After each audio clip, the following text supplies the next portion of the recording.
complex by nature, the complement system is part of a finely tuned ecosystem, the human body, whose health and ability to function properly depend on each element being in balance. When elements become disordered, balance is lost, causing chaos that has far-reaching consequences.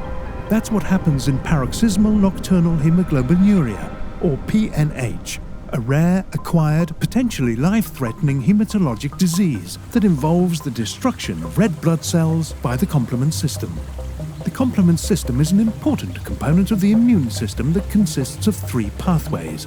These pathways recognize and defend against pathogens, influence adaptive immunity, and help maintain normal immune system function.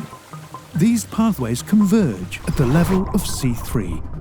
In PNH, red blood cells that are missing key complement regulatory proteins, CD55 and CD59, are targeted for destruction by the complement system, a process known as complement-mediated hemolysis. Hemolysis can occur both intravascularly and extravascularly as a result of complement activation. When a PNH red blood cell is identified, the C3 complement protein cleaves, depositing fragments onto the surface of the cells, known as C3 loading. These fragments trigger a cascading sequence of events downstream at the level of C5, initiating the formation of the membrane attack complex, or MAC.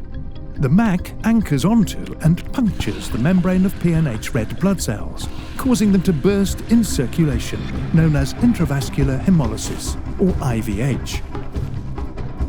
Meanwhile, the surviving C3-loaded PNH red blood cells flow out of circulation into the liver or spleen. There they are recognized and degraded by macrophages. This process is known as extravascular hemolysis, or EVH.